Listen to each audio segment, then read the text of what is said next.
E aí, gente boa, tudo bom com vocês? Então, hoje, como o dia é sexta-feira e a gente trabalha hoje com relação a seitas heresias, eu quero estar falando então hoje a respeito do diabo. Será que o diabo, ele nunca existiu? Será que o diabo é simplesmente uma fantasia mitológica que agregou a mente dos mais imaginários dos pensantes religiosos? O que é isso então? Olha que interessante, eu estou aqui no site da revista de História, né? Que é a História do Mundo, e vai contar aqui como que os historiadores, eles entendem, não só historiador não, tem muita gente aí que acredita em Jesus, mas não acredita nessa história do diabo. Então eu quero mostrar para você que existe uma fábula sim, tá? É essa sempre a questão. A gente tem que sempre separar as coisas para a gente não nos confundirmos, tá? Mas também existe a origem. Então, olha só que interessante. Por exemplo, Lúcifer. Lúcifer não existe. Lúcifer é um cara inventado. Mas quando você fala em Lúcifer, você lembra quem? Você lembra o diabo. Você lembra Satanás, você lembra o mentiroso. Aí quando você chega para um historiador ou para alguém cético que não acredita no diabo, o que ele vai dizer? E com razão. Ele vai dizer com razão. Lúcifer é um nome inventado. Lúcifer não existia. Você sabe a história da origem do nome Lúcifer? Eu postei isso algum tempinho atrás no meu Facebook, também na comunidade do YouTube, olha só. Até o século IV da era cristã, o nome Lúcifer era um nome como outro qualquer e não tinha nada de diabólico. A prova mais eloquente disso é que houve no século IV um bispo católico chamado Lúcifer de Cagliari. Então já existiu um bispo com esse nome. Este bispo brigou com o Papa, pois o Papa, para agradar o imperador Constantino, estava voltando a aceitar a doutrina do bispo Ários.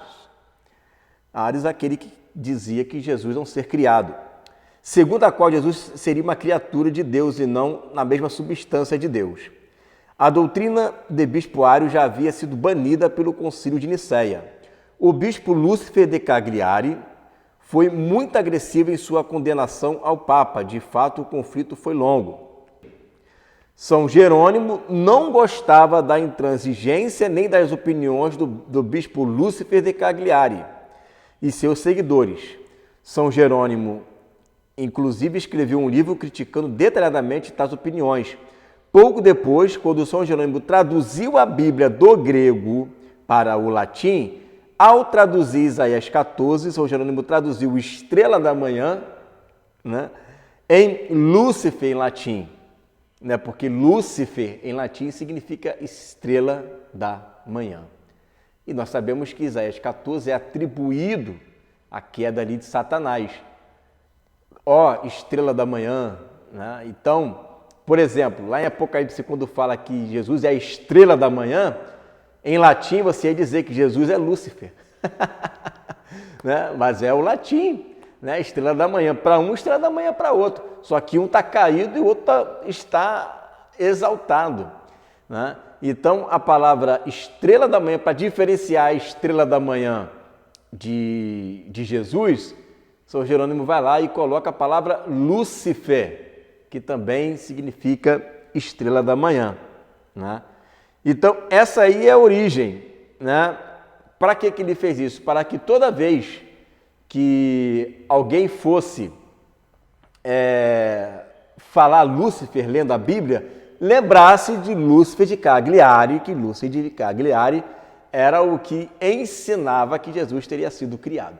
Tá? Então, não é que Lúcifer foi inventado no século IV, não é que inventou Lúcifer. Lúcifer foi inventado por homens, por São Jerônimo. Não.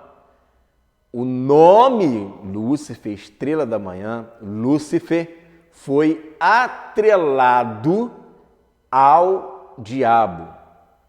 Então ele ganhou um nome, né? Ele ganhou um nome. E não que houve uma invenção do ser.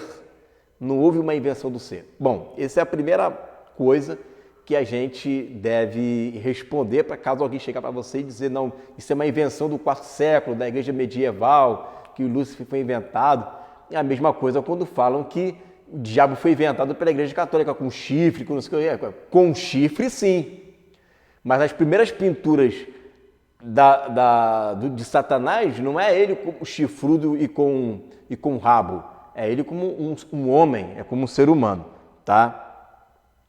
Agora, veja como que existe também aqueles que são totalmente contra, né, a existência do diabo, e veja que eles chamam palavras como, por exemplo, é impressionante como que tem pessoas em pleno século XXI, na era da tecnologia, na era da razão, ficar imaginando a figura mítica do demônio.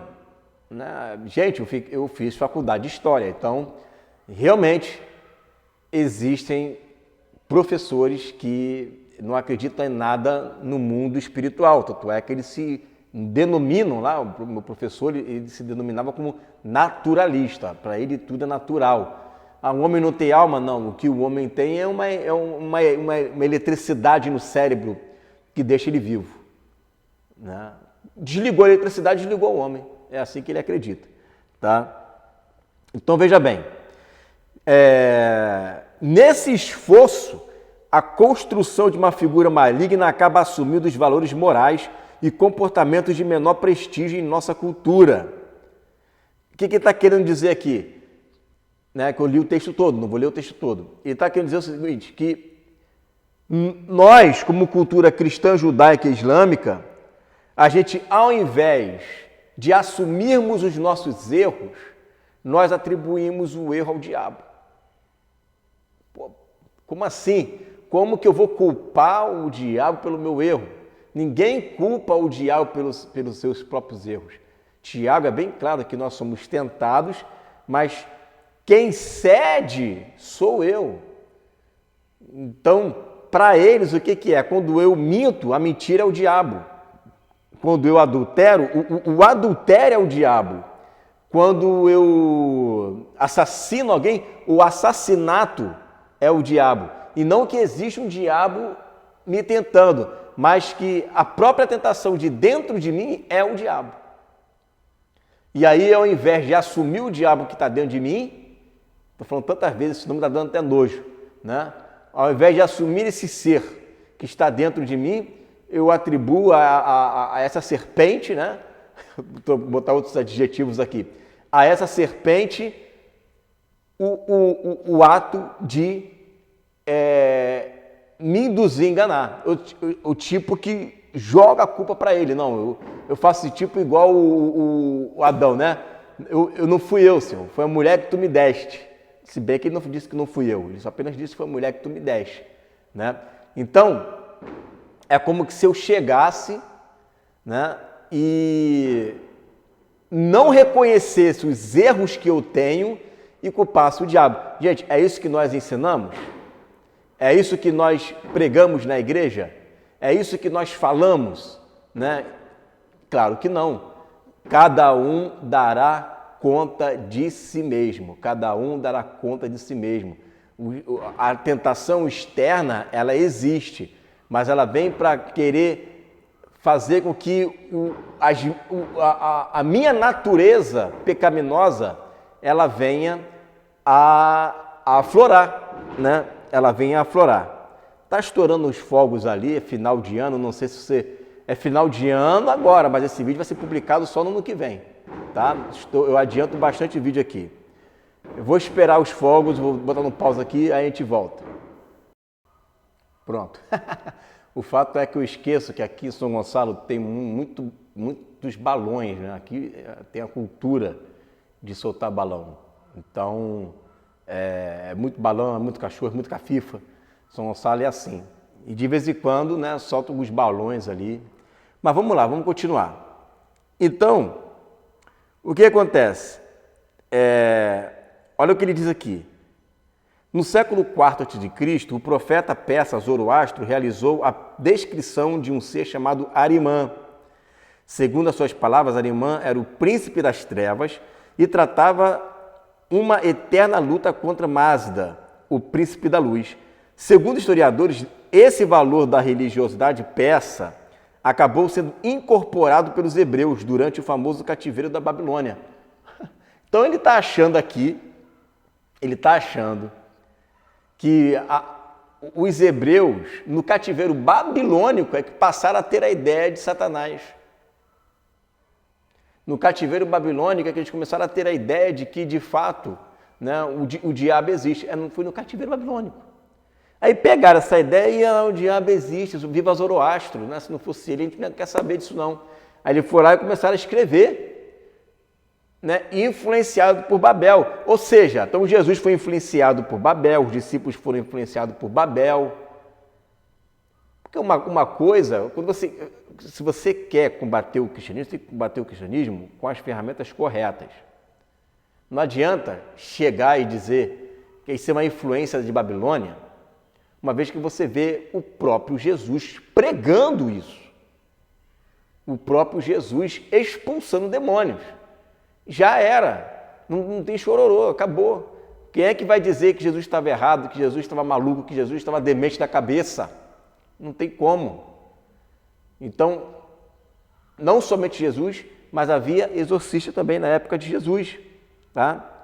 Aí, olha só, em um primeiro momento, o demônio hebraico não assume a postura estritamente aterrorizante que reconhecemos no cristianismo.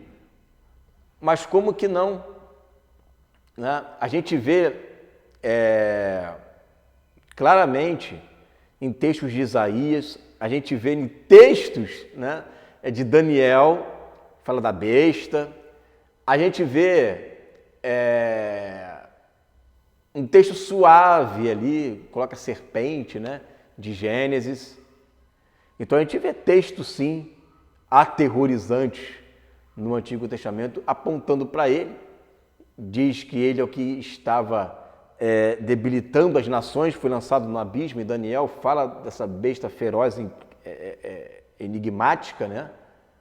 Fala do chifre que faz blasfêmias, né? Ali fala mais muito mais ali do anticristo, mas quando a gente vê uma besta, a gente está vendo potestades ali. São potestades, tá? Que influenciam as pessoas. Você chega lá no livro de Reis, você vê um espírito de engano para poder enganar as pessoas. Então você não vê com tanta frequência nos tempos de Jesus, por exemplo, mas você vê, sim, essas potestades de vez em quando aparecendo ali dando as caras no Antigo Testamento. E você pode lembrar de outros aí e escrever embaixo, né? Você vê lá em Jó, ele aparecendo também, né, quando os filhos de Deus ali, os anjos, foram se apresentar diante de Deus. Tá?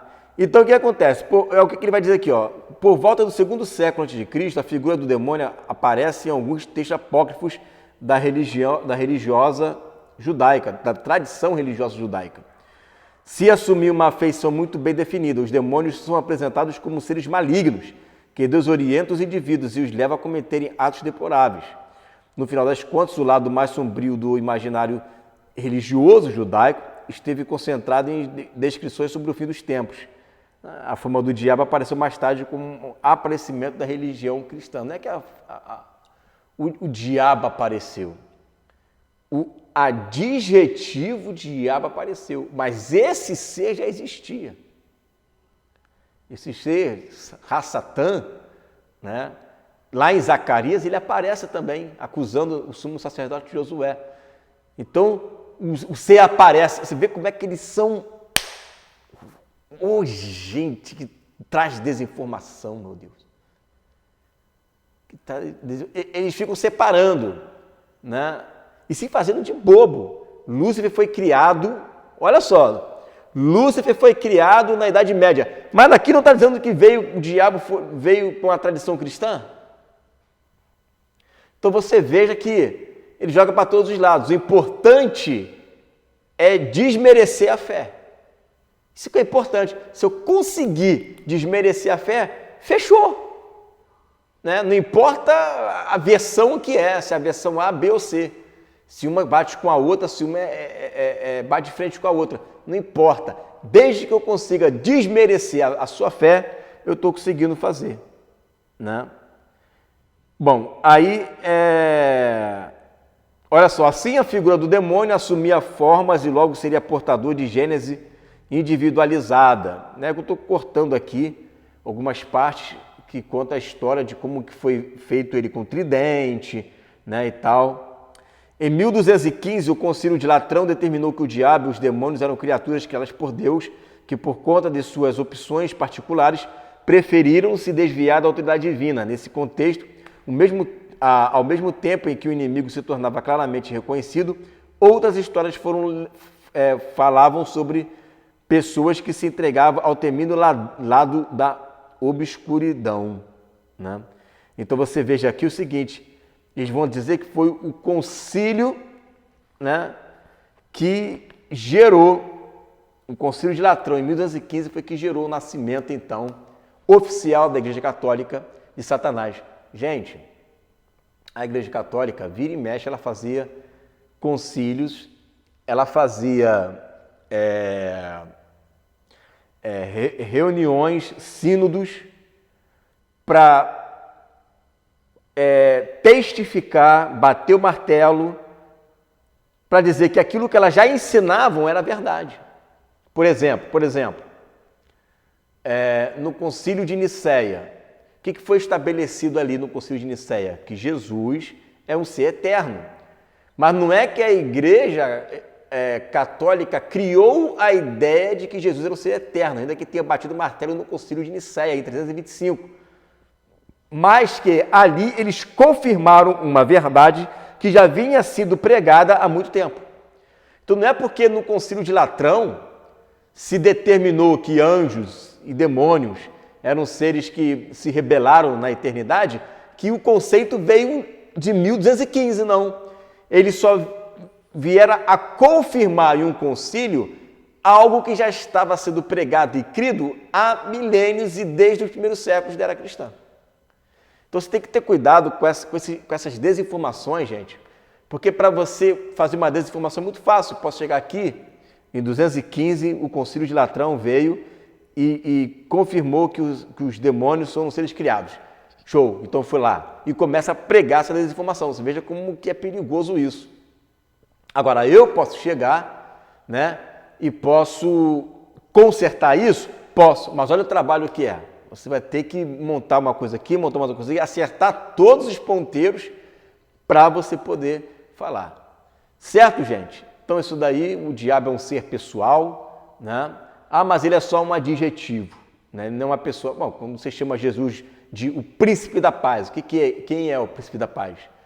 Você vai dizer que o príncipe da paz é Jesus, não é? Então, quem é o diabo? O diabo também é o próprio Satã, o Satanás, o enganador, o anjo caído.